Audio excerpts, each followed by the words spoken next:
रहीम अस्सलाम वालेकुम। पीके न्यूज़ का प्रोग्राम है हम और हमारे मसले। और आज के इस एपिसोड में हम बात करेंगे पाकपतन में पेश आए दरिंदगी के एक अफसोसनाक वाक़े की। और इस वाक़े में ये वाक़या पेश आया थाना कल्याणा के गांव ओपाना में, जहां पर 5 मुलजमान ने गन पॉइंट पर लड़की को इज्तिमाई ज़्यादती का निशाना बनाया और उसके बाद जुल्म मजीद करते हुए उसकी जो ज़्यादती की वीडियोस थी वो भी सोशल मीडिया पर वायरल कर दी गई। इस वाक़े पर आज प्रोग्राम में बात करने से कबल, अपने मेहमानों का तारुफ करवाने से कबल, इस वाक़े के मुतासरीन, मुतासरा लड़की और उसके बुरसा से हमारी टीम ने कुछ बात की है। सबसे पहले आपको वो सुनवाते हैं।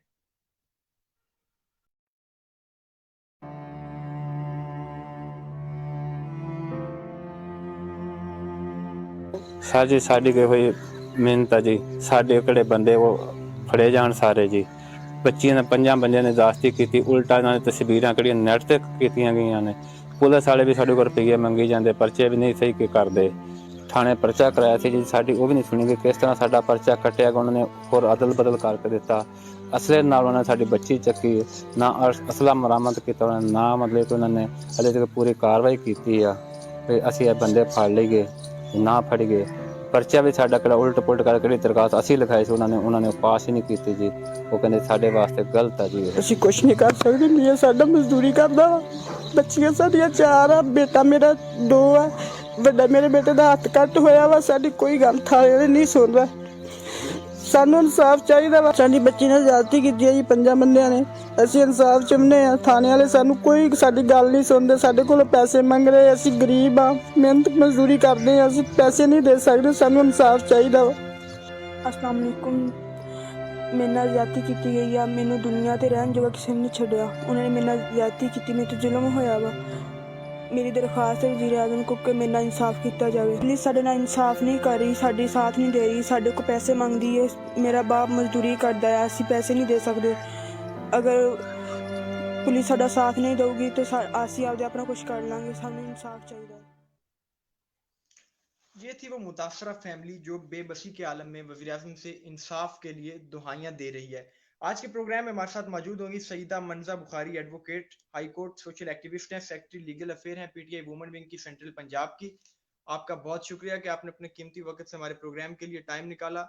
उनके साथ मौजूद होंगे राय मुमताज खरल, एडवोकेट, हाई कोर्ट और साबिक डिस्ट्रिक्ट बार पाकपतन के साबिक वाइस प्रेसिडेंट भी हैं। राय साहब, आपका बहुत शुक्रिया, आपने अपने कीमती वक्त से हमारे आज के प्रोग्राम के लिए टाइम निकाला।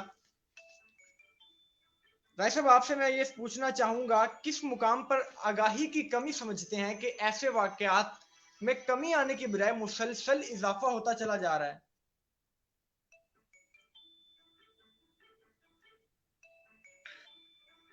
मैं इसमें ये बताना ज़्यादा ज़रूरी समझता हूँ कि हम बुनियादी तौर पर हमारे मुआशरे में चीज़ों को छुपाया जाता है जी और इनके छुपाने से हमें गलत किस्म के रस्म और रिवाज जो है वो उनके चक्कर में फंसा दिया जाता है।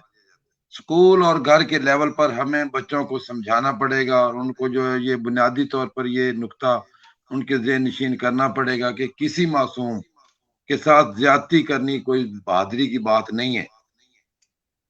मैडम, जहाँ आपका तक पुलिस शुक्रिया, का आपने ताल्लुक है, दोबारा पुलिस ज्वाइन जो है किया। वो अपने पेशा सईदा मंजा वराना बुखारी साहब सोशल एक्टिविस्ट हैं, जिम्मेदारियां पीटीआई निभाने वुमेन में विंग बुरी की तरह लीगल नाकाम रही एडवाइजर है। है सेंट्रल पंजाब की। आपका शुक्रिया, आपने हमें दोबारा ज्वाइन किया। जी राय साहब, क्या कहना चाह रहे हैं?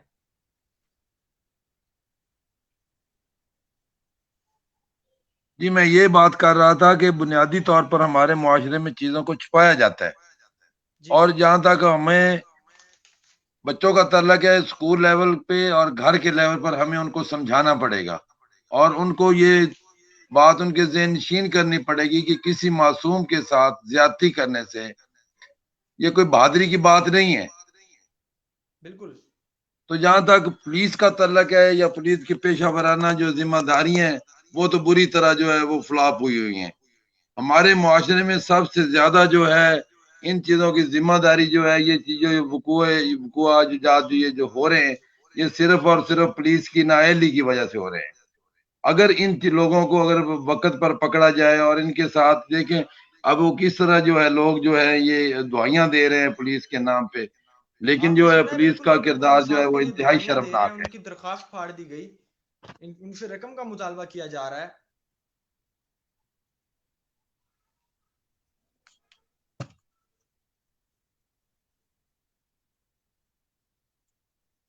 देखें जो ये जो पुलिस डिपार्टमेंट है, इन्हीं वजूहात की बिना पर, ये देखें कितना बड़ा डिपार्टमेंट है। इस डिपार्टमेंट की अगर आप तनख्वाहें और इनकी सैलरीज को अगर इकट्ठा कर जाए तो पाकिस्तान का एक जो बजट का एक हिस्सा है वो इन पे खर्च होता है। और इनकी जी फाइंडिंग ये जो 2-2 महीने 1.5-1.5 महीने ये जो इन्वेस्टिगेशन करते हैं वो सारी फेक होती है, पेपर एंट्री की बुनियाद पर करते हैं। और रिजल्ट क्या होता है कि अदालतें भी इनकी जो है वो फाइंडिंग को एक साइड पे रख देती है कि police finding not binding on the courts. For this reason ये लोग जो हैं ये इनकी फाइंडिंग के पीछे पैसा दरकार होता है, लालच दरकार होता है, और इनके पीछे बहुत बड़ी बड़ी सिफारिशें दरकार होती हैं। इन्हीं वजूहात की बिना पर इन मजलूमों को इंसाफ नहीं मिलता। बात सिर्फ इतनी है कि अगर एक SHO जो है वो अगर अपनी जिम्मेदारियां पूरी करे तो उसके इलाके में कभी भी ये नहीं हो सकता कि इस किस्म का अंदोनाक वाकयात पाए जाए। जबकि हमारे माशरे में डे बाई डे जो है ये चीजें एनहांस हो रही हैं। तो इसका मतलब ये है कि पुलिस के जो गिरफ्त जो है वो कतई तौर पे वो इन जराइम पर नहीं है। और ये पुलिस समटाइम्स तो ये वो जो लोग बरसरे जो अपने जो पैसे की बुनियाद पर और सिफारिश की बुनियाद पर अपने कद काठ के लिहाज से वो लोग ये जुराइम करना अपना जो है वो बहादुरी समझते हैं, और ये भी समझते हैं कि हमें ये पुलिस ये कुछ नहीं कर सकती, हमें इनके चक्कर में नहीं आ सकते किसी तरीके से।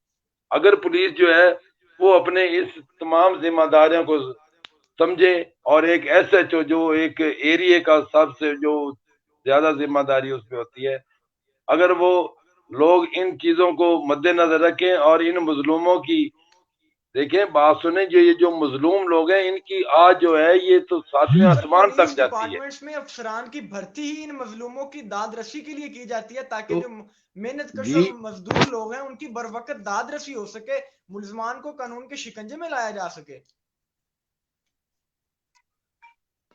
शिकंजे में ये लोग ताकतवर होते हैं और ये पुलिस डिपार्टमेंट जो इनके साथ मुकम्मल सर अगर ये कोऑपरेट करती पुलिस है। डिपार्टमेंट इन अब देखिए ना, ताकतवरों एक को कानून की गिरफ्त में नहीं ला सकता तो इस डिपार्टमेंट का बनाने का क्या फायदा।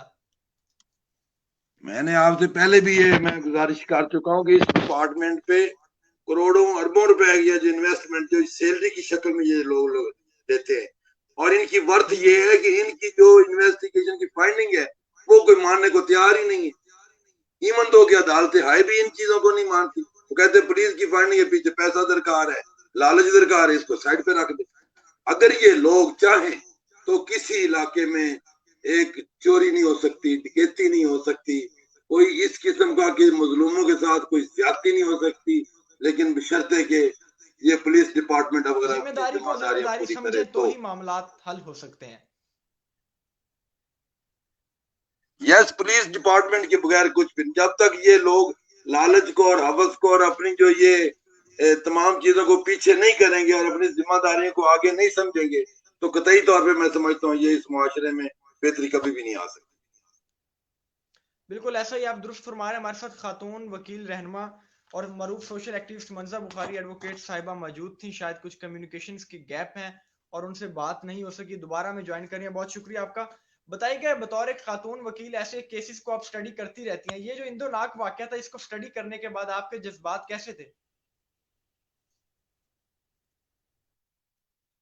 अच्छा, बहुत शुक्रिया। आपका इशू आ रहा है थोड़ा सा नेट का भी, तो इसके लिए काफी मामला आ रहे हैं। अच्छा, एक्चुअली इस तरह के जो केसेस होते हैं उसमें जज्बात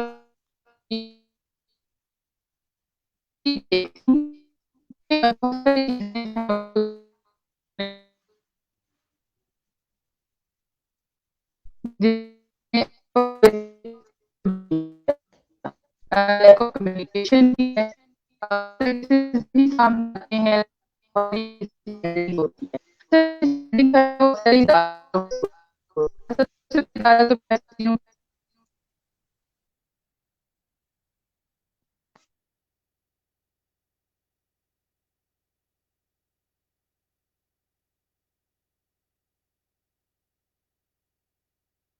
आपको प्रॉपर प्लेटफॉर्म नहीं मिलता, फिर आपको प्रॉपर आपको ये नहीं पता होता कि किसको एड्रेस करना है ना आपने। अब जैसे मैं आपने ये स्टार्ट में दिखाया था उस खानदान की थोड़ी सी पिक्चर दिखाई थी, उनकी डॉक्यूमेंट्री। वो बता रहे हैं कि जी वीडियो पे अपलोड की गई है, वीडियो अपलोड की गई है नेट के ऊपर। तो ये तो इसको तो साइबर क्राइम डील करेगा, इसको तो प्रॉपर जो पीएस हैं, थाने हैं, वो तो इसको प्रॉपर डील ही नहीं करेंगे उस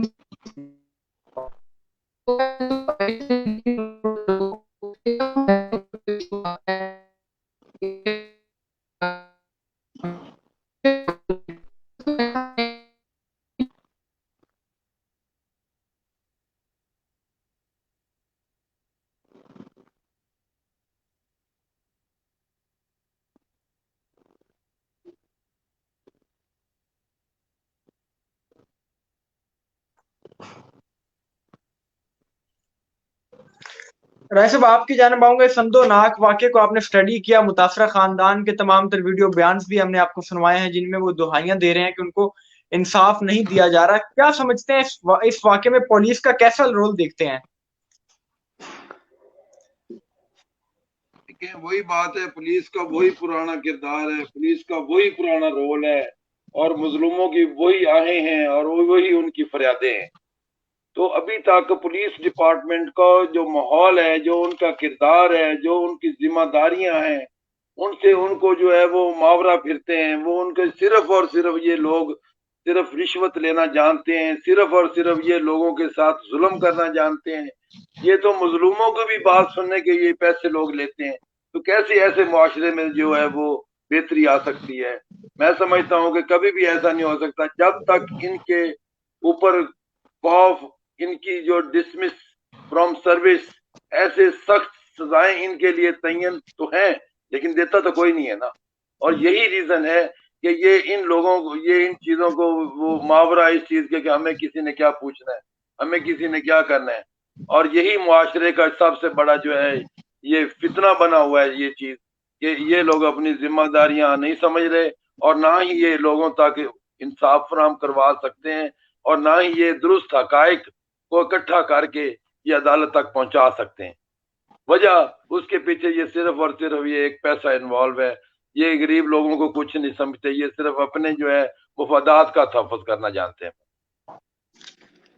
तो सर, इस वाक्य में को जब स्टडी करने के बाद देखा जाए तो हमारे माशरे का अलमिया ये है कि जो मुतासरा फैमिली है, वो लड़की का वालिद है, हम उसकी दादरसी करने की बजाय उनको हकीर और घटिया नजरों से देख रहे हैं।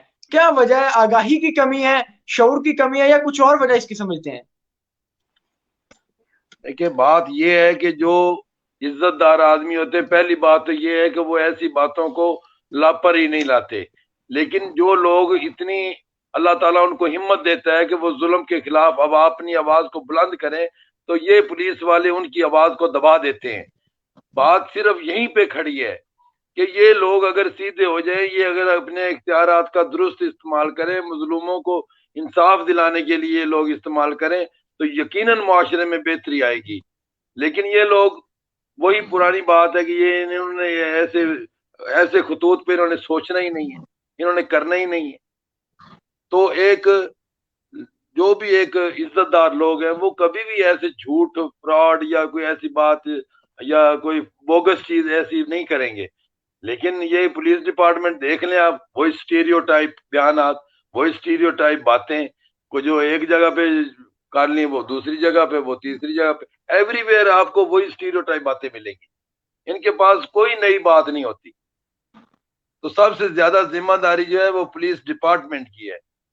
अगर ये लोग मुहाफिज हैं, तो फिर ये, अगर इन्होंने उनकी दादरसी की है, अगर इन्होंने उनके खिलाफ, मुसलमान के खिलाफ सही प्रॉपर तरीके से इन्होंने अगर कोई इनके खिलाफ कोई कार्रवाई की है, तो वह मजलूम लोग जो है वो क्यों फिर आए खड़े हैं आपके पास?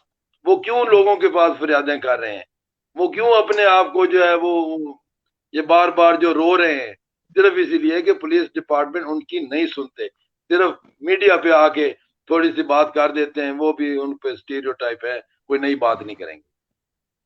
पुलिस डिपार्टमेंट अपनी रवायात को बरकरार रखते हुए कोई नई बात नहीं करेगा। हमारे Yes, साथ of एक course. और गेस्ट हमारे साथ मौजूद है, general secretary district bar association के अवैस सुल्तान पाशा साहब। पाशा साहब, बहुत शुक्रिया आपने अपने कीमती वक्त से टाइम निकाला। हमारे साथ एक खातून वकील रहनुमा मौजूद थी, लेकिन शायद कुछ कम्युनिकेशन गैप्स के बायस उनसे बात नहीं हो सकी। अवैस साहब, क्या समझते हैं पुलिस के सामने जब आम आदमी अपना मसला रखने से घबराएगा तो मामलात कैसे हल होंगे? ये डिपार्टमेंट तो मजलूम की दाद रसी करने के लिए बनाया गया था। इस वाकये में भी कल्याणा पुलिस पर रकम का तकाजा करने का इल्जाम है। जी बिल्कुल आप पीर साहब जो फरमा रहे हैं इस वक्त पुलिस का तो जो डिपार्टमेंट का इस वक्त जो हाल है, ना कि सिर्फ पाकपतन में, पूरे पंजाब में जो हाल जो हशर बना हुआ है आप लोग देख रहे हैं। एक नाकाम तरीन जो इस वक्त रियासत नजर आ रही है पूरे पाकिस्तान में, आप देखें अब पुलिस के पास मतलब अब देखें कि एक तो बच्ची के साथ ज्यादती हो गई है, ठीक है, किसी की बेटी है, बहन है वो, अब उसके साथ एक तो रेप हो गया है। अब उसके बाद क्या होता है जी, पुलिस डिपार्टमेंट वाले पैसे मांग रहे हैं जी एफआईआर देने के लिए। यार वो कहाँ पे जाएं, उन्होंने किधर जाना है? एक ही सिर्फ इदारा, जैसा कि मैं अभी राय साहब फरमा रहे थे कि ये सारी जिम्मेदारी जो है ये पुलिस डिपार्टमेंट की है, यकीनी तौर पर ये पुलिस डिपार्टमेंट की ही जिम्मेदारी है। पुलिस को अपना काम जो है वो ठीक तरीके से सरअंजाम देना चाहिए, जो कि वो अनफॉर्चुनेटली नहीं दे पा रहे। अब देख लें कि ये तो एक छोटा सा डिस्ट्रिक्ट है, अब पंजाब के बड़े बड़े इजला हैं, वहां पे देख लें पुलिस की। हमने लास्ट प्रोग्राम भी मैंने किया था कि आपको कहा था कि यहाँ पे हमारे पास एहलकारान ही मौजूद नहीं है इस लेवल पे। हर थाने में 6-7 लोग होते हैं, मैक्सिमम 8-10 होते हैं, तो ये इनफ नहीं है इनके पास। जो नफरी भी इनके पास काफी नहीं होती है। बाकी जो हमारी लॉ इन्फोर्समेंट एजेंसीज की जो मतलब के कनेक्टेड अदारे हैं, जो एजेंसीज हैं, वो भी मेरे ख्याल में उस तरह से प्रॉपर काम नहीं कर रही। उनको पता नहीं चल रहा कि हमें क्या करना है। बस थाने में बैठे एप्लीकेशन आ जाती है, उस एप्लीकेशन के पीछे जो साइलीन होते हैं, जो यकीन करें कि 2-2 महीने खपते हैं, पैसे मिलते हैं इनको तो फिर उनकी एफआईआर लॉन्च होती है। अगर पैसे नहीं मिलते हैं तो यकीन करें उनकी जो एप्लीकेशन होती है वो रद्दी की टोकरी में चली जाती है। ये मेरे ख्याल में ये बड़ा अलमिया है हमारी पूरी कौम के लिए। अगर इस जो हमारी बेटियां जो हैं, हमारी बहनों के साथ जो हैं, जो ज्यादतियां जो ये जो लोग करते हैं, इनको तो बिल्कुल छोड़ना नहीं चाहिए। पुलिस से आगे होकर हमें सिविल सोसाइटी को भी आगे आना चाहिए इस मैटर के ऊपर। तो आज के इस प्रोग्राम में पुलिस का मौकफ क्या था, ये जानने के लिए हमने तर्जमान पुलिस को भी मदऊ किया था, लेकिन पुलिस तर्जमान ने आज के प्रोग्राम में आने से इनकार कर दिया और अपना एक वीडियो बयान पर मबनी एक मौकफ पुलिस तर्जमान की जानिब से शेयर किया गया। तो मैं वो मौकफ हमारे व्यूवर्स और मेहमानों को सुनवाऊंगा, जिसके बाद आपकी राय लेंगे कि पुलिस के इस मौकफ को सुनने के बाद आप क्या कहना चाहेंगे इस मौकफ पर।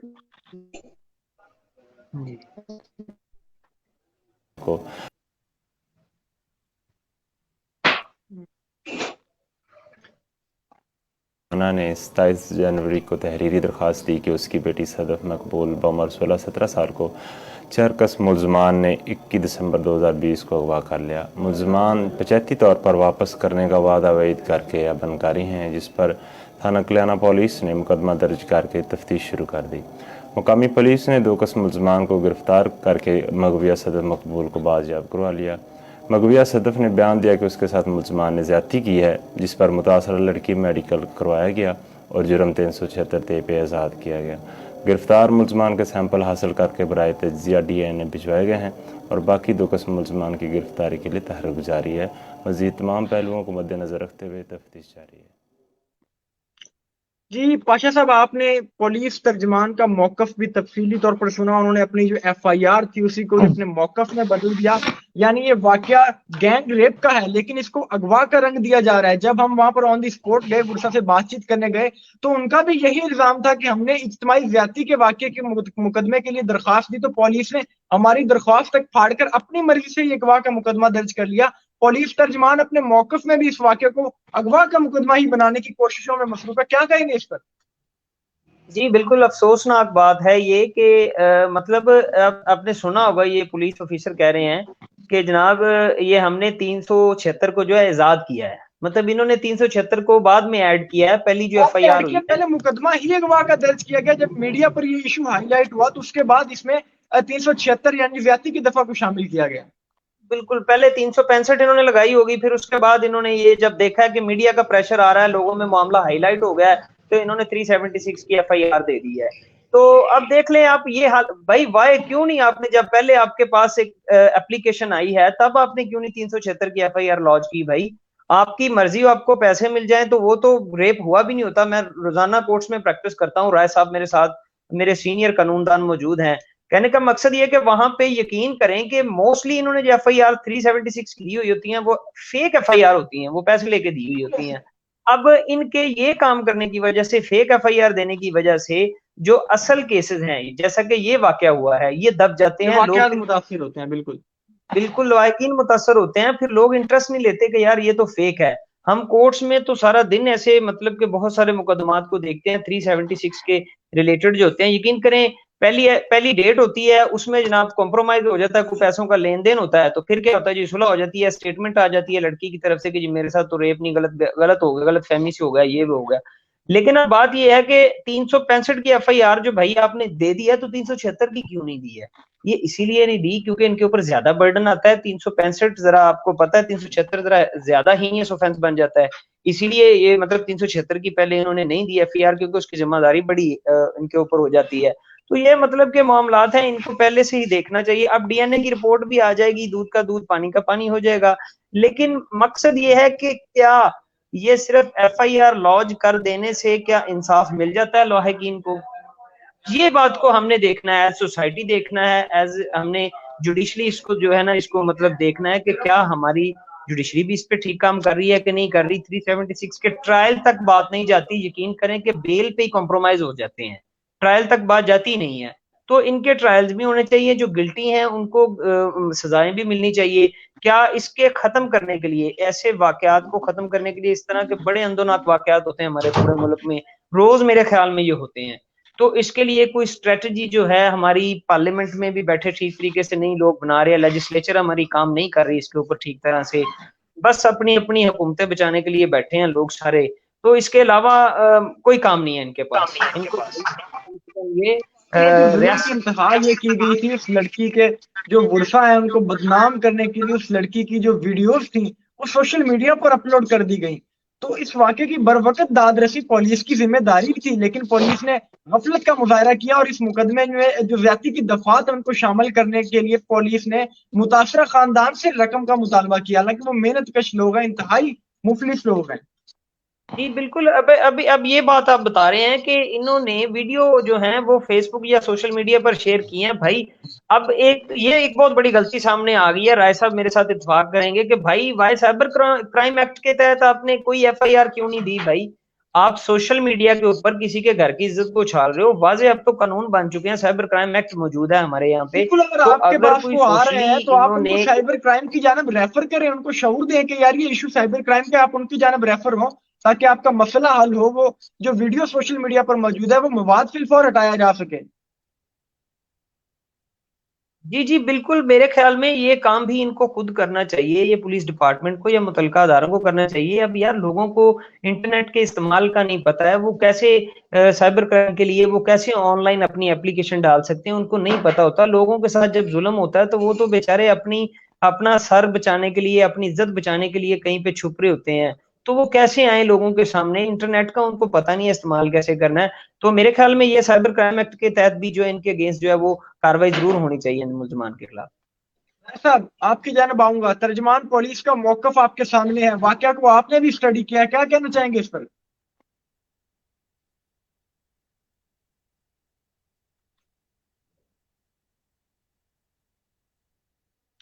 भाई साहब आप सुन सकते हैं मुझे?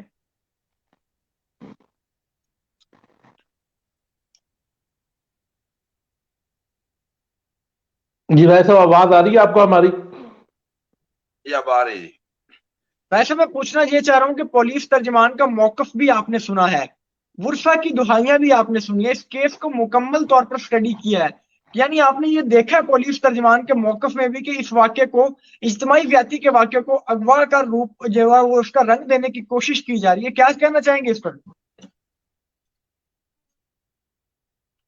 मैं इसमें यही कहना चाहूंगा कि अगर तो किसी अमीर ज़ादे का कोई मामला बन जाए या किसी अमीर लोगों का मामला बन जाए या किसी पॉलिटिशियन का मामला बन जाए, उसके लिए तो जेआईटी बना दी जाती है, तो किसी मजलूम के लिए क्यों क्यों नहीं जेआईटी बना देते?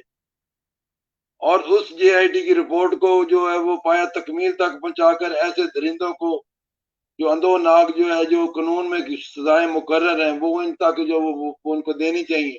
अब ये बात देखें ना जी, एक अजीब सी बात है कि हमारे थानों में जो 452 का पर्चा नहीं होता, 380 का नहीं होता, 392 का नहीं होता, 395 का नहीं होता, ये वो मैं आपको बता रहा हूँ जो वाकयात हैं जो डेली की बुनियादों पर हमारे मुआशरे में हो रहे हैं। लेकिन ये पुलिस वाले इनको वो स्टेट फॉरवर्ड कह दीजिए, हमें जी प्रोटेक्ट किया हुआ ये पर्चे हम नहीं दे सकते।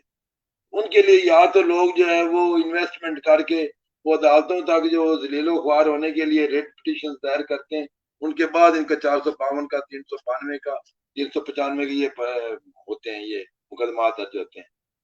और इसमें आखिर में मैं यही करूंगा कि मैं तो समझा था कि वक्त के हाकिम से फरियाद करूंगा, मगर वो भी कम वक्त तेरा चाहने वाला निकला। तो ये गरीब दर बदर कहाँ जाए?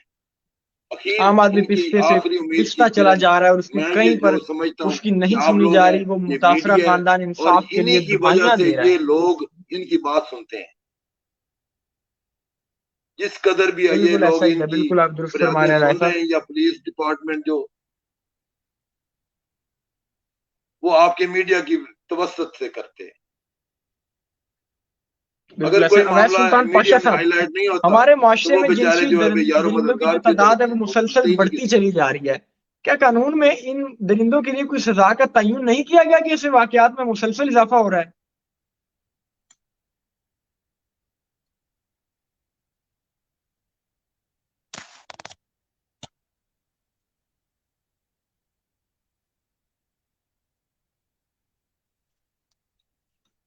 पाशा साहब, आप सुन सकते हैं हमें?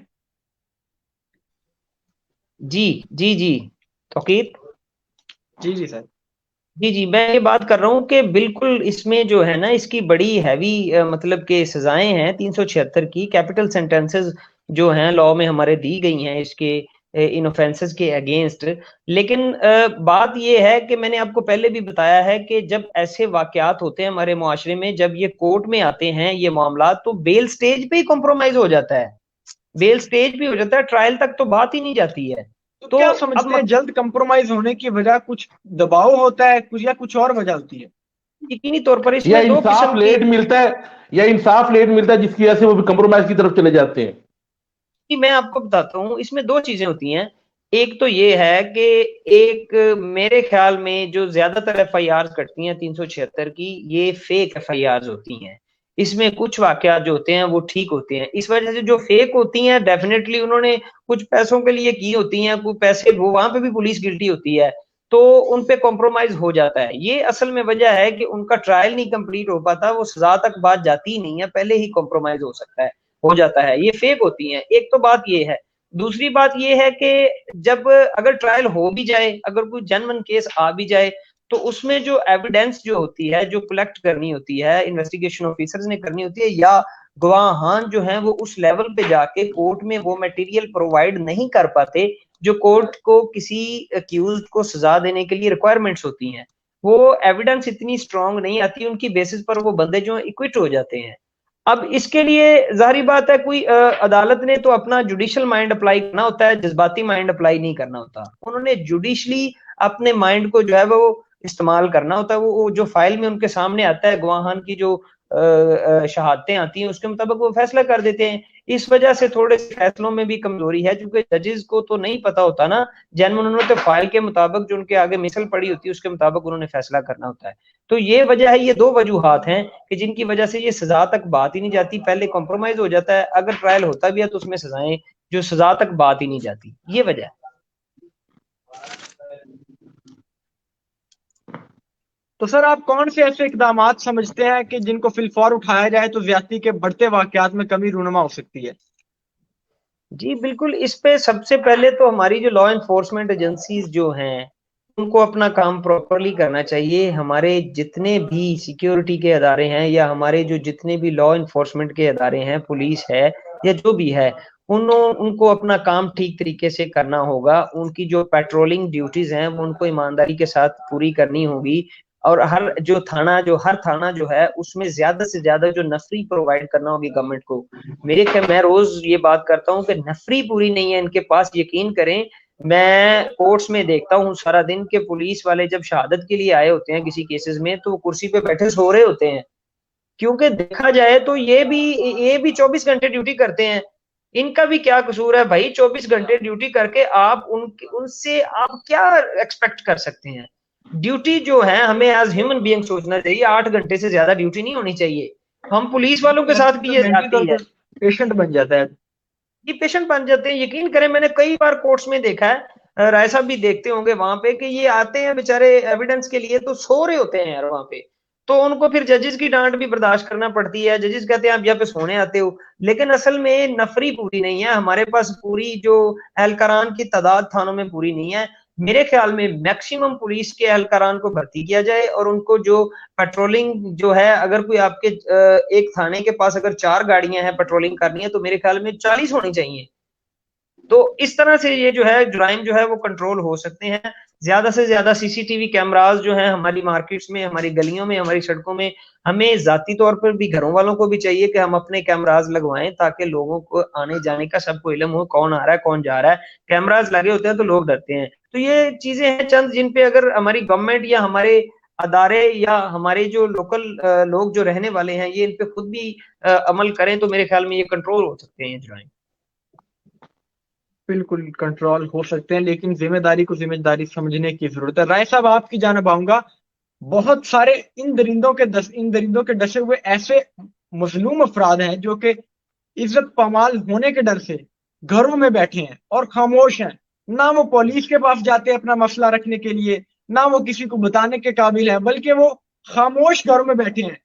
तो सबसे पहले इनको आगाही देने की जरूरत है कि ऐसे मसाइल को पुलिस के साथ शेयर किया जाए, ताकि क्योंकि उन्हें भी अपनी इज्जत नफ्स मजरूह होने का खौफ होता है। क्या मशवरा देंगे सर? इसके लिए हमारे मुआशरे में बिल्कुल इन चीजों की आगाही की जरूरत है, और उनको जो है वो ये तमाम जो चीजें हैं उनको जो बतानी चाहिए, और उनको जो है ये तमाम चीजें ये समझानी चाहिए कि अगर किसी के साथ ज्यादती होती है तो बजाय चुप करने के या छुप कर बैठने से वो ज्यादा बेहतर है कि इन ऐसे दरिंदों को जो है वो कानून के मुताबिक उनके जनाबे वाला कानून पे अमल करते हुए उनको जनाबे वाला सजा दी जाए। लेकिन बात ये है कि या जैसे ये केस जिसको हम अंडर डिस्कशन लिया हुआ, जिसको ये देखे ना, ये एक तो नाकाबिले राजीनामा है, ठीक है। इसमें अगर कोई राजीनामा करना भी चाहे तो ये नॉन कंपाउंडेबल है, ये काबिले राजीनामा नहीं है। दूसरी बात ये है कि सजाए मौत है, उम्र कैद है, लाइफ इम्प्रिजनमेंट है, डेथ पेनल्टी है। लेकिन अगर ऐसे ही 2-4 मुकदमात को पाया तकमील तक पहुंचा दिया जाए तो मेरा ख्याल है इससे जो है वो दीगर लोग हैं उनको ये बिल्कुल एक लेसन होगा, और मेरा ख्याल है कि मिलेगी कि ऐसे प्लेटफॉर्म्स मौजूद हैं जहां पर उनकी दादरसी हो सकती है और उनको इंसाफ मिल सकता है। बिल्कुल सर, फोरम भी है, लेकिन बात यह है कि शुरू से लेकर टॉप से लेकर टो तक इन लोगों को अपने अपने पेशे से जो है वो मुखलस होना पड़ेगा, और इन जो इंसाफ और हक का जो है बोलबाला वो इनको जो वो उनका सच कलम जो वो बुलंद करना पड़ेगा। उसके बाद ही ये लोग सजा तक पहुंच सकते हैं। अदरवाइज जो है ये रास्ते में ही सब कुछ, जैसे अवैस पाशा साहब हमारे जनरल सेक्रेटरी साहब जो जैसे फरमा रहे थे, रास्ते में ही सब कुछ खत्म हो जाता है, शहादत तक मामला ही नहीं जाता। तो यही बात है, इन लोगों को जो नावे वाला जो मुजरम लोग हैं, ये जो मुल्जमान है, इनकी जनाब दीदा दिलेरी होती है, इनको हौसला मिल जाता है। एक दफा कोई अगर रास्ते से ऐसे वो उसका कोई चक्कर चल जाता है, कोई अपने कोई ऐसी चालाकी वगैरह से या पैसे की बुनियाद पर या पुलिस के तावन से अगर फर्ज करें वो जो उस जुर्म की पाया तकमील तक नहीं पहुंचता, उसकी दिलेरी बनती है। फिर रोज आए दिन रोज हमारे मुआशरे में वही लोग यही वारदातें कर रहे होते हैं। सिर्फ क्या कि कुछ नहीं होगा, हमें तो सजा मिलती नहीं है, हमें वो दूसरी बात जो वो ऐसे मजलूम लोग हैं उनके जो गवाह, उनको भी प्रोटेक्ट करना चाहिए, मुदई को प्रोटेक्ट करना चाहिए, इस घर को प्रोटेक्ट करना चाहिए। ये सब पुलिस का फर्ज है कि आप भाई उनको तसल्ली देनी चाहिए कि आप हक की खातर लड़ रहे हैं, आप शहादतें दें, आप अपने बयानात कलम बंद करवाएं, हम आपको तहफ़्फ़ुज़ देंगे। तो उसके बाद ही लोग जो गवाहान जो हैं और जो मुद्दई है या जो विक्टिम, इन समेत जितने भी लोग ये एक प्रोसिक्यूशन साइड के जो गवाहान बनते हैं, ये तभी ये शहादत दे सकते हैं अगर इनको तहफ़्फ़ुज़ फराहम किया जाए। अगर इनको पहले ही वो जो मुल्ज़मान है वो थ्रेट करते हैं, उनकी जान के जो है वो मार देने से धमकियां देते हैं, तो मेरा ख्याल है उनको ना तो यानी इंसाफ के प्रेशराइज तकाज़े करके पूरे हो सुलह सकते हैं करवा ली और जाती है ना ही वो जल्द लोग जल्द इंसाफ मामले तक को पहुंच खत्म सकते करने के लिए।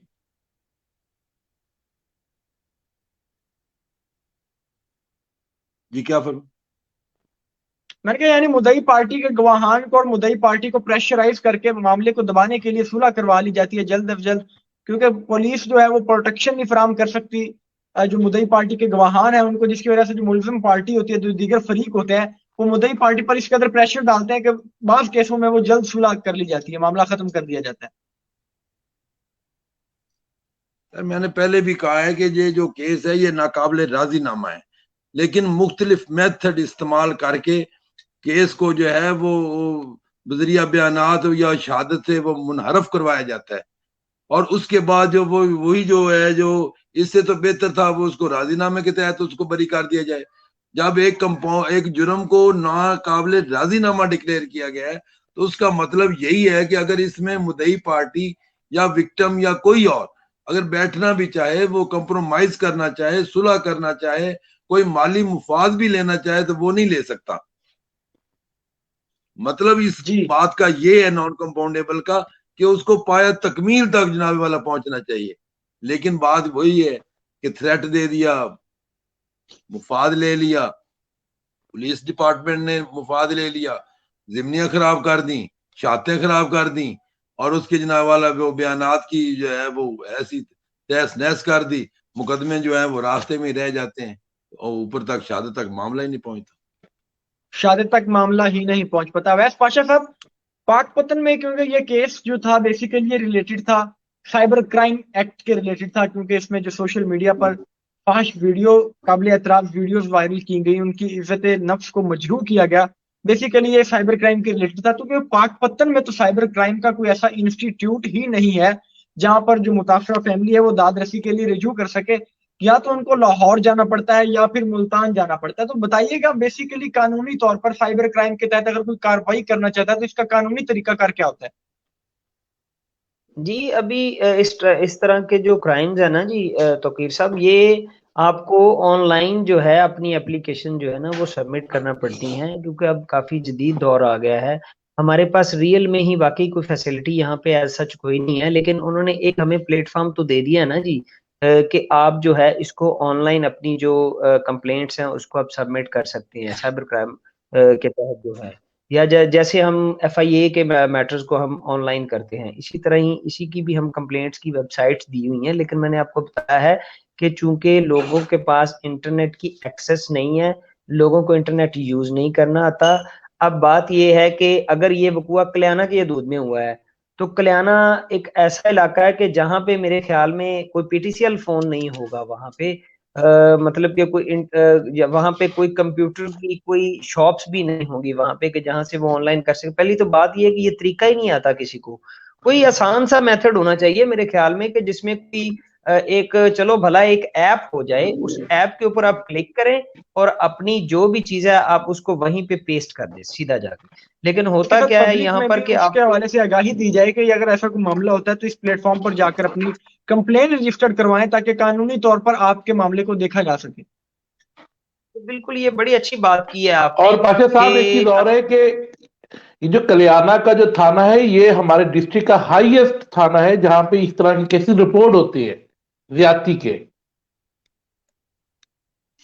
जी बिल्कुल। अब इसी बात को आप देख लें कि सबसे ज्यादा अगर ऐसे केसेस हुए हैं, अक्रंसेस हुए हैं वहां पर थाना कल्याणा के दूध में, तो हमारे जो DPO साहब हैं उनको भी चाहिए कि वो जो है कम से कम ज्यादा से ज्यादा जो काबिल आदमी है उसको, और उसमें मतलब कोई सजाए हमें जो इससे पहले जो केसेस हमने रिपोर्ट की उसमें हमें कोई यानी कि कोई इस तरह की सजाएं देखने में नहीं आई कि वहां पे अवाम में कोई इस तरह की चीजें दोबारा ना हो। जी मैं यही बात कर रहा हूँ कि अगर वहां पे अगर ऐसे क्राइम ज्यादा हो रहे हैं तो जो हमारे DPO साहब हैं उनको चाहिए कि वो ज्यादा से ज्यादा वहां पे जो हलकारान है उनको डिप्यूट किया जाए, वहां पे कोई काबिल किस्म का कोई ऑफिसर लगाया जाए, ना कि कोई ऐसा मतलब कि अफसर हो कि जो मतलब कि अपनी सीट पे बैठ के सो जाता हो। कोई काबिल आदमी होना चाहिए और एक्टिव आदमी होना चाहिए, ना कि कोई बड़ी तौंद वाला हो जो वहां पे बैठा हो, जैसे खुद ही ना चला जाए भाई, उसने क्या जाके मतलब कि लोगों को प्रोटेक्ट करना है। फिजिकली फिट नहीं है हमारे हलकारान जो हैं, वो भी कम से कम फिजिकली फिट हो, कुछ स्मार्ट हो, को जो मतलब कि कोई किसी के पीछे भाग तो सके भाई। तो ये चीजें भी हैं मेरे ख्याल में करने वाली हैं, जो करनी चाहिए। बिल्कुल ऐसा ही है, क्योंकि क्राइम के बढ़ते वाकयात को रोकथाम के लिए इकदाम करना बहुत जरूरी हो चुका है, और ये अब ये अलमिया बन चुका है कि ऐसे वाकयात बढ़ते चले जा रहे हैं। बीइंग अ लॉयर, आपने अपनी कानूनी प्रैक्टिस भी कंटिन्यू रखती है, और डिस्ट्रिक्ट बार में आप डेली जाते हैं, तो दीगर जो कानूनी मामलात हैं उनको भी देखते हैं। ज्यादती के कितने मुकदमात आपने ऐसे देखे हो जिनके मुलजमान को निशान इबरत बनाया गया हो या सजा दी गई और मंतकी इंजाम तक पहुंचाया गया हो? जी, मैं तो कई साहब बड़े ही अफसोस से ये बात कह रहा हूँ कि राय साहब तो मेरे बड़े सीनियर हैं माशाल्लाह, इनकी 25-30 साल की प्रैक्टिस है, लेकिन मेरी तो जो प्रैक्टिस है 8-9 साल की, इसमें टू बी ऑनेस्ट बता रहा हूँ आपको कि मैंने आज तक 376 में किसी बंदे को जो है वो कन्विक्शन होते नहीं देखी। मेरे सामने कोई केस नहीं आया, कोई शायद हो जब हम मेरी दरिंदों नजर। को निशाने इबरत ही नहीं बनाएंगे तो वाकयात कैसे कम होंगे? इनके दिलों में खौफ कैसे बर्पा होगा कि हमने ये काम नहीं करना? जी जी बिल्कुल, बात वहीं पे आ जाती है कि जब ट्रायल तक बात नहीं पहुंचती है, पहले ही प्रेशराइज करके या पैसे का लेन देन करके, जो है राय साहब ने बताया कि ये नॉन कंपाउंडेबल ऑफेंस है, और इसके मुकाबले में जिस तरह आपने सजा होते हुए नहीं देखी है, तो इसके मुकाबले में केसेस कितने रिपोर्ट होते हैं, इसके बारे में भी थोड़ा बताएं। जी, मेरे ख्याल में ये केसेस की रेशो तो है काफी। आप कह सकते हैं कि अगर डेली बेस पे कोई इस तरह के तकरीबन कोई मेरा आई थिंक सो के 5 से 6 केसेस तो आते होंगे डेली के आते होंगे, क्योंकि ये रूटीन में हम देखते रहते हैं, हम कोर्ट्स में जाते हैं, अगर मेरे पास नहीं आए तो कोई ना कोई वकील साहब जो अपना केस ऐसा जो है वो पेश कर रहे होते हैं, जिसमें वो 376 में जो विक्टिम पार्टी की तरफ से होते हैं। लेकिन 5-6 केसेस तकरीबन ये डेली मेरे ख्याल में कोर्ट्स में मौजूद होते हैं बेल स्टेजेस के ऊपर। तो राय साहब, आपने अपनी प्रैक्टिस के दरमियान कोई ऐसा 376 का केस देखा हो जिसका मुलजम निशानी इबरत बना हो या मंतकी अंजाम तक पहुंचा हो? जी बिल्कुल, मैं इसको आपको छोटी सी एक एग्जांपल कोट करना चाहूंगा कि मैंने 96 में प्रैक्टिस शुरू की, तो उसके 3-4 साल बाद ये केस मेरे पास आया, मलका हांस का था। तो उसमें एक नर्स थी, उसको वो रात को किसी तरीके से बच्चे की डिलीवरी के मामले में वो लेकर गए, और वहां उस उनको नर्स को वो जो है निशाना बना दिया ज्यादती का। तो हुआ ये कि वो उसने सारा कुछ, मुझे एक दोस्त ने कहा कि यार इनका राजीनामा हो गया है, तो इनके बयान वगैरह आपने करवाने हैं। मैंने उस बीबी ने मुझे कहा कि वकील साहब बात सुने, ये जो मुल्जम है ये किसी तरीके बेशक 2 दिन 1 रात रह जाए, ये सजा हो सकते हैं। तो मुझे याद है उस वक्त हमारे दूसरा यहाँ पे अल्ताफ जूता साहब थे, डिस्ट्रिक्ट एंड सेशन जज पाकपतन शरीफ, तो उनके पास केस था। तो उनको 21 रमजान शरीफ की उस मुझे दिन भी याद है वो, तो उस दिन उन्होंने वो बीबी मुझे कहती कि वकील साहब अगर एक दिन भी ये मेरे साथ ये अगर इनको सजा हो जाए ना, तो मैं इनके साथ राजीनामा कभी नहीं करूंगी, जितना ये मुझे मजबूर किया जा रहा है, फोर्स कर रहे हैं। तो मैंने कहा बीबी इंशाल्लाह इनको सजा हो जाएगी। तो वो मुझे याद है आज तक, उनको वो 10 साल सजा हुई, 5,000 रुपए जुर्माना हुआ और 10-10 उनको कोड़ों की सजा हुई। लेकिन वो एक ही केस मेरी लाइफ में तो ये गुजरा है, उसके बाद मैंने 376 में सजा होते मैंने नहीं सुना। फिर बात वही है जैसे में आपने सिर्फ एक केस ऐसा देखा है बात उसी वक्त होगी जब केस के ज्यादती के वाकयात के जो मुजरम होते हैं उनको निशाने इबरत बनाया गया, यानी सजा दी गई। तो जब केसेस के मुजरमान को सजा ही नहीं दी जाएगी, तो दीगर जो अफराद हैं उनके तो हौसले खुद ब खुद बुलंद होंगे ऐसे क्राइम करने के लिए, तो इससे तो क्राइम मजीद बढ़ता चला जाएगा। सर इसमें गुजारिश ये करूंगा कि जो हमारे मिसाल के तौर पे जो मुस्तगीस पार्टी होती है, जब वो राजीनामा कर लेते तो हमारे जजी साहबान को ये बिल्कुल बखूबी इल्म हो जाता है कि ये बीबी जो बयान दे रही है, ये विक्टिम जो बयान दे रही है, जो बयान करवाए जा रहे हैं, ये सिर्फ और सिर्फ जो है वो मुल्जमान को बरियत के लिए किए जा रहा है। तो वही बात आ जाती कि नॉन कंपाउंडेबल से तो फिर बेहतर था ना इसको राजीनामे की शक्ल दे दी जाती। जब नॉन कंपाउंड बनाया है तो इसका मकसद यही है कि अगर मुद्दई और गवाहान और विक्टिम अगर ये चाहें भी तो ये राजीनामा नहीं कर सकते, तो ऐसी सूरत हाल में जो मुनहरफ गवाह होते हैं उनके खिलाफ कार्रवाई भी अगर की जाए तो इस मजीद इसमें निखार पैदा हो जाएगा और ये मुजरिम जो है ये अपनी सजा तक पहुंचेंगे। कंपाउंडेबल एक्ट है जब, तो इसके बावजूद जब मुद्दई और मुलजिम चाहें भी तो राजीनामा नहीं कर सकते, उसके बावजूद राजीनामा कैसे हो रहा है? क्या ये कानून की खिलाफ वर्जियां की जा रही हैं? Yes of course, it is correct. आप बिल्कुल दुरुस्त कह रहे हैं कि ये जो कानून की वायलेशन है, मैंने वही बात कर रहा हूँ कि यही तो इसके खिलाफ कानून की खिलाफ वर्जियों के खिलाफ किसने फिर कार्रवाई करनी है? जी मैंने कहा जब कानून की वायलेशन हो रही है तो इसके खिलाफ किसने कार्रवाई करनी है? इसके खिलाफ तो अदालतों ने करनी है। जो लोग मुनहरफ हो रहे हैं या जो अपनी स्टेटमेंट से रीट्रीट कर रहे हैं तो उनके खिलाफ जो कानून ने एक ज़ाब्ता है, उसमें उसके एक सेक्शन है, उसके बकायदा एक प्रोसीजर है, उसके तहत उनके खिलाफ कार्रवाई करनी चाहिए ताकि आइंदा कोई शख्स ऐसी रीट्रीट करने की कोई जरूरत ना करे, कोई अपने बयान से मुनहरफ होने की जरूरत ना करे और इन मुल्जमान को जो इनको वो इनकी सजा जो पाया तकमील तक इनको पहुंचाया जाए और इबरत का निशान तभी बन सकते हैं ये लोग। बिल्कुल ऐसे। वैसे सुल्तान पाशा साहब लास्ट पर अपना कोई मैसेज देना चाहें ऐसे वाकयात की रोकथाम के लिए अब किन इकदामात की अशद जरूरत है, क्योंकि ये वाकयात मुसलसल बढ़ते चले जा रहे हैं। कई वाकयात ऐसे हैं जिनमें नन्ही बच्चियों को दरिंदगी का निशाना बनाया जाता है, कई वाकयात ऐसे होते हैं जो सामने नहीं आते, बहुत सारे वाकयात को दबा लिया जाता है। अब यही वाकया देख लें, इसमें भी जो है वो इज्तिमाई ज्यादती के वाकये को अगवा का रूप दिया गया। अगर मीडिया इस मामले को ना उठाता तो ये मामला भी फेक ही समझा जाना था और ये अगवा का वकूआ ही समझा जाना था। जी तौकीर, बिल्कुल इसमें मेरे ख्याल में सबसे पहले तो हमें सोशली जो है इसकी अवेयरनेस देने की ज़रूरत है। हमारे तालीमी इदारों में भी इसके ऊपर जो है वो क्लासेस होनी चाहिए, बच्चियों के लिए भी होनी चाहिए, बच्चों के लिए भी होनी चाहिए। और हमारी मतलब कि जो लेजिस्लेचर है उसको भी चाहिए कि इसको मैक्सिमम जो है ना इस बात को लेके, इस एक 376 वाला जो रेप के केसेस है इनको लेके कोई कानून साजी में, इसमें कैपिटल सेंटेंस तो है, मतलब सजाए मौत तक की सजा आखिरी होती है, लेकिन इसको मजीद जो है मुख्तलिफ अदारों को जो है मजबूत करके जो है उनका किरदार को मजबूत बनाया जाए कि आपके पास ये ऑथराइज चीजें हैं, आप इसको इसके जरिए कल्प्रिट्स जो है उनको पकड़ के ज्यादा से ज्यादा सजाएं दिलवा सकते हैं।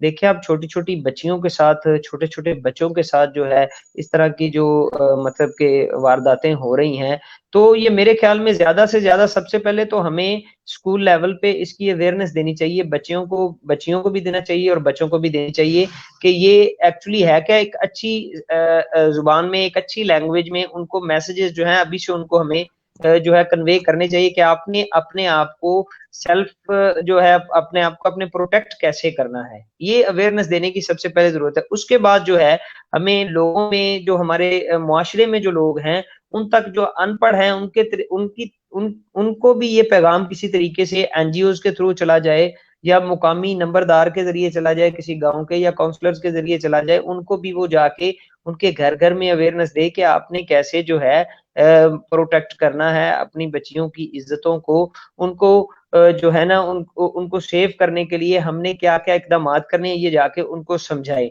तीसरी बात ये है कि हमारी law enforcement agencies, they are all in all responsible, उनकी जिम्मेदारी है, उनको ये काम करना होगा, उनको हर लेवल पे दिन रात इस पे मेहनत करनी होगी, क्योंकि ये दरिंदगी है, ये जो है मतलब कि ये जो दरिंदगी कर रहे हैं ये लोग दरिंदे, इनको पकड़ना चाहिए, मैक्सिमम पकड़ के इनके खिलाफ सॉलिड एविडेंस जो है, सॉलिड एविडेंस वो लेके आए कि अदालत के पास भी कॉम्प्रोमाइज की जो एक चीजें निकल आती हैं वो निकले ही ना उनके सामने, इतनी सॉलिड एविडेंस हो।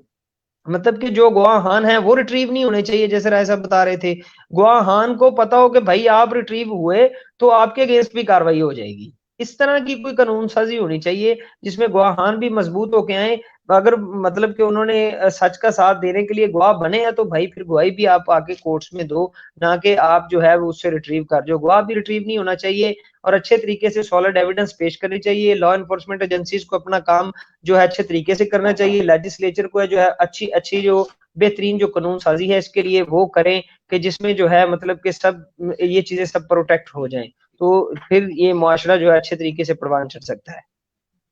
बहुत शुक्रिया वैस सुल्तान पाशा साहब, general secretary district bar association, आप हमारे साथ मौजूद थे, आपने अपने तमाम तर ख्यालात से आगाह किया। राय मुमताज खाली साहब, आपका भी बहुत शुक्रिया, आपने कीमती वक्त से टाइम निकाल कर हमारे प्रोग्राम में शिरकत की। दोनों मेहमान हमारे मारूफ कानूनदान है और वो यही बता रहे थे कि मसाइल को हल करने के लिए कानून साजियां भी की गई। तमाम तर जो ये एक्ट है 376 का, ये नॉन कंपाउंडेबल एक्ट है, क्योंकि इसमें मुद्दई और मुलजम पार्टी सुलह नहीं कर सकती। अगर वो चाहें भी तो वो सुलह नहीं कर सकती, अगर वो करते हैं तो वो कानून की वायलेशन करते हैं। कानून पर अमल दरामद कराने की सख्त से सख्त जरूरत है और कानून साजी को मजीद मौसर बनाने की जरूरत है। कुछ जो हमारे व्यूअर्स हैं वो इस बार बार पूछ रहे हैं कि इसमें पुलिस तर्जमान को नहीं लिया गया, तो उनके लिए पुलिस तर्जमान का मौक़िफ़ एक मरतबा दोबारा सुनाया जाएगा, जिसके बाद प्रोग्राम अपने ख़त्म को पहुंच जाएगा। मकबूल अहमद साकन वपाना ने 27 जनवरी को तहरीरी दरख्वास्त दी कि उसकी बेटी सदफ मकबूल बउमर 16-17 साल को चरकस मुलजमान ने 21 दिसंबर 2020 को अगवा कर लिया। मुलजमान पंचायती तौर पर वापस करने का वादा वईद करके अब इनकारी हैं, जिस पर थाना कल्याणा पुलिस ने मुकदमा दर्ज करके तफ्तीश शुरू कर दी। मुकामी पुलिस ने 2 कस्म मुलजमान को गिरफ्तार करके मगविया सदफ मकबूल को बाजियाब करवा लिया। मगविया सदफ ने बयान दिया कि उसके साथ मुलजमान ने ज्यादती की है, जिस पर मुतासरा लड़की मेडिकल करवाया गया और जुर्म 376 पे आज़ाद किया गया। गिरफ्तार मुलजमान के सैंपल हासिल करके बराए तज्जिया DNA भिजवाए गए हैं और बाकी 2 कस्म मुलजमान की गिरफ्तारी के लिए तहरीक जारी है। तर्जमान पुलिस का मौक़िफ़ भी आपने इस वाक़े में सुना। अब देखना यह होगा कि इस इंदोनाक वाक़े के मुतासरीन को किस हद तक इंसाफ मिल पाता है। आज का प्रोग्राम फिलहाल के लिए इतना ही। प्रोग्राम का वक्त खत्म हो जाता है। अपना बहुत सारा ख्याल रखिएगा। प्रोग्राम के अगले एपिसोड में आपसे दोबारा